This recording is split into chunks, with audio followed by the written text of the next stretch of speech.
Hey everyone, Coach Investor back to another video for today. So for those that already watched the Alphabet video, now I have to explain the Microsoft side of things. Of course, there is a reason why Microsoft is now pushing into, well, Alphabet's territory when it comes to search, because, well, there is a lot of money in that field. But is it all about money? No, it's a lot about money, but the end goal here is much, much bigger. And I'll try to explain this in this video. I also have to thank a couple of viewers from last video who commented on some things that I will mention later on in this video. So thank you for that. You're always welcome to share your thoughts down in the comments. I read all, if not most, of your comments. Now, let's start with the beginning, which was the announcement here. So the announcements were reinventing search with a new AI-powered Microsoft Bing and Edge, your co-pilot for the web. By the way, I'm now completely using Microsoft things, so Bing and Edge. And to be honest, currently, I really like it. I don't really see the hate when it comes to Bing. I've been using actually Bing for over a month now. And to be honest, I've made it a little thread on Twitter, but let's be honest, if you're searching for something, 99% of the time you'll get the same answer. So there is that. Now let's see if there's something different with the new Bing and the new Edge browser as well. So I'll probably make a video a month from now where I've played around enough. Anyways, going back here to the main video. They say here today we're launching an all new AI powered Bing search engine and Edge browser available in preview now at bing.com to deliver better search, more complete answers, a new chat experience, and the ability to generate content. We think of these tools as a co-pilot for the web. Now, of course, some of you might think, well, isn't this going to take away from creators, bloggers, people like myself, where you're searching for something, you have a chat with the bot, the AI here, and then it gives you the complete answers, or you're searching a bit more, you're asking more questions, and it keeps on giving you answers. Is that not going to take away some revenue from bloggers who, let's say, if you click on their links, you go on their website, they're running ads, they make money from that. Now that you're not clicking on their links, you're not going to their website, you're getting the answers directly. How's the revenue sharing model going to be? So of course, right now, I don't have the answers to that. Hopefully there will be a revenue sharing model, because if you're asking questions to, well, ChatGPT or BART or whatever other LLMs will exist in the future, they are getting their information from somewhere. And to me, getting your information from a blog without rewarding this blog, to me is like theft, to be honest. It's basically you're getting free information and not rewarding the creator. Now, on the other hand, they did give us a little answer right here when it comes to the Creative Spark segment. So they say here it can help you write an email, create a 5-day itinerary for a dream vacation to Hawaii with links to book your travel and accommodations, prep for a job interview, or create a quiz for trivia night. Now they did add here the new Bing also cites all its sources. So you're able to see links to the web content it references. Now, okay, you can see those links, which is fine. But since you already got your answers, how many will actually click those links to, well, go to those websites? Probably much less than before. So this is already one problem, let's say, that needs to get solved. Now, going back here to the announcement, so a little quote here from the CEO, and I'll show you a little clip that really shows why this is probably one of the best CEOs on the planet right now. But first, the quote here. So AI will fundamentally change every software category, starting with the largest category of all, search. Today, we're launching Bing and Edge powered by AI Copilot and Chat to help people get more from search and the web.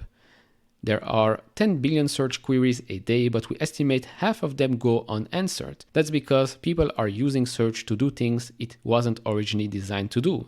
It's great for finding a website, but for more complex questions or tasks, too often it falls short. And here it's already giving us a little bit more of where I'm going with this. Now, I'll show you a clip to why Satya Nadella is probably one of the best CEOs on the planet right now. First of all, I mean, look, I have the greatest of admirations for Google and what they've done, and they're an unbelievable company with great talent, and and I have a lot of respect for Sundar and his team. So therefore, I just want us to innovate, right? So there's always, I mean, we compete today. Today was a day where we brought some more competition to search. We've been at it. Believe me, I've been at it for 20 years, and I've been waiting for it. But look, at the end of the day, let's not, they're the 800-pound gorilla on this, which is what they are. And I hope that with our innovation, they will definitely want to come out and show that they can dance. And I want people to know that we made them dance. And I think that'll be a great. And this really gave me the same feeling when this happened in Game of Thrones. Tell Cersei, I wanted to know it was me. He's basically saying here, look, they've been comfortable long enough in their field. Now we're coming out with something new. Let's see if they can handle this. And now, if they are coming with something new, if they're suddenly moving, we want everybody to know that we made them do it. I just love this. Anyways, going back to the point I made in the last video, right now, if you're a Google shareholder, if you're a Microsoft shareholder, this is the picture you have to remember. Right now, Google still dominates. Of course, it has lost a little bit of market share, but as we've explained in the Alphabet video, they're still making a lot of money. It hasn't stopped them going from, well, I think in 2019, $22 billion in revenue to over 40 right now. So this is the picture today. But why is Microsoft going into this segment? Well, the answer in one slide right here. For every % in search advertising market share that they gain, that will equal $2 billion in annual revenue. So as Daniel here points out, current market share is around 7%, so a 10% gain could yield $20 billion annual revenue.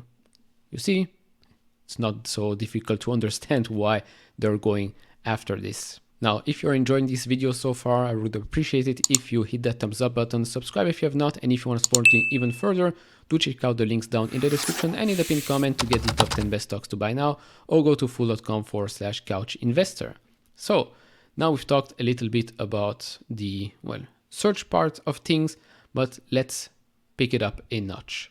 So first up, we have here a report that says that Microsoft is preparing to demonstrate how its new ChatGPT-like artificial intelligence tools will transform its Office productivity apps, including Word, PowerPoint, and Outlook. The company is getting ready to unveil its productivity plans for integrating OpenAI's technology and its Prometheus model in the coming weeks after announcing how such tech is used in its new Bing search engine. By the way, it's true when you're using Edge and Bing, you have a sidebar, maybe it will pop up here on the screen, where you can have your Outlook, your Microsoft 365 pop up from there. So right now we have already a start in the search market. Well, a start, they've been it for a while.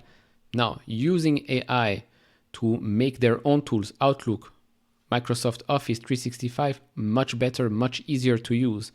But they did already tell us something back in 2019 when they invested $1 billion in OpenAI to support, and here it comes, to support them building artificial general intelligence, or AGI, with widely distributed economic benefits. So back then they already gave us a couple of examples here. It can create simple video games, image generations, robotic control, writing text, etc., etc. Now they explain here a little bit more what AGI could actually be doing. Of course, when you talk about AGI, for my viewers that know me for a while, you can connect the dots when it comes to Tesla as well. Tesla is a huge player in the AI fields as well. It's not just Microsoft and Google. There's also Apple, by the way, but Tesla is certainly a huge player there. So they already told us here a couple of years ago, AGI will be a system capable of mastering a field of study to the world expert level. I believe ChatGPT already passed the bar exam, medical exam, and probably something else as well. So we're already seeing the results today. So they will be mastering more fields than any one human, like a tool which combines the skill of Curie, Turing, and Bach. And AGI working on a problem would be able to see connections across disciplines that no human could. Again, this is creating trillions of dollars in value. It won't happen today or tomorrow, but in the future, this is what AGI will do. And this, ladies and gentlemen, is probably the end goal for Microsoft.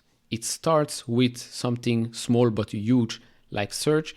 It goes then and trains its own models to make their own products, which they have a lot, trains that to be even better in creating things, seeing even more data, more and more data. And then it evolves in what probably a lot of big tech companies are probably going to, go into that direction in the future, and that's, real world AI. Now, before we continue, of course, now that we've talked about Microsoft and Alphabet, let's just compare both companies right now, the state of both companies today for those that don't know. So Microsoft and Google. Google has $282 billion in revenue in the last 12 months, Microsoft $204 billion. When it comes to free cash flow, both companies are close to $60 billion in the last 12 months. And so return on equity for Microsoft is higher than Google, 39.3% to 23.6%. Then when we talk about gross profit margin, 68.1% for Microsoft and 55.38% for Google. Now, when we talk about valuation, in this case, PE to growth ratio in the next 12 months, we can clearly see that Google is right now cheaper on a valuation standpoint than Microsoft. 2.4 for Microsoft, 1.21 for Alphabet. So yes, some might say Alphabet right now at these valuations and seeing how much cash they have, cash they generate, shall I say, is a no-brainer. Now, going back to Microsoft and its current state when it comes to search and news advertising, excluding traffic acquisition cost or TAC. So they grew 10%, 5% impacts from currency, so otherwise it would be 15%. Now, they did mention in the earnings call that their Edge browser gained more market share than expected this quarter. The Xandr acquisition contributed roughly 6 points of benefits. Now, it did also talk a bit more about the projections here.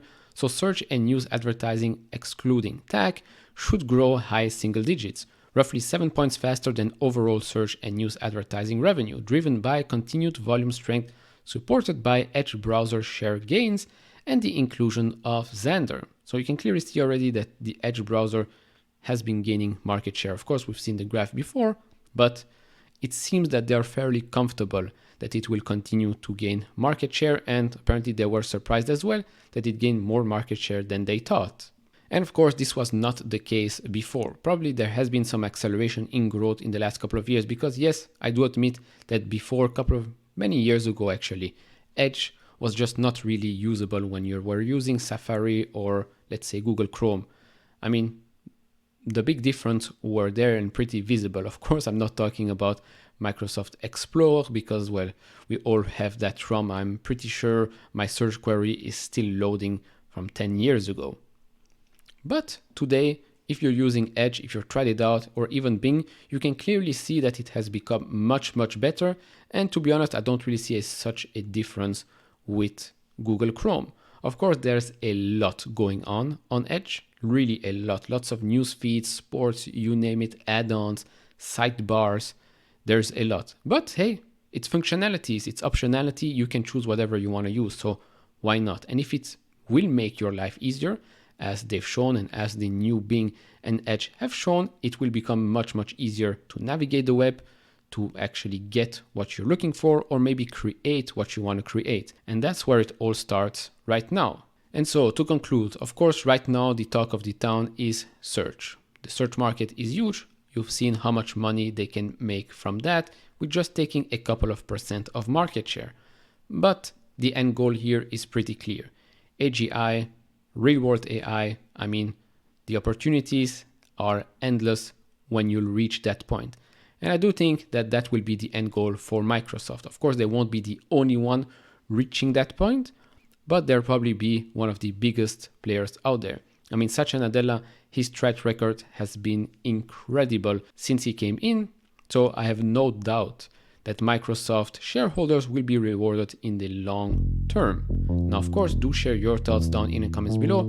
Are you in the Microsoft camp? Are you in the Alphabet camp? Or maybe you're one of the lucky ones where you just own both. So obviously do share your thoughts down in the comments below. If you enjoy this type of videos, leave it a thumbs up, subscribe if you have not, and I'll see you all in the next one. Bye-bye.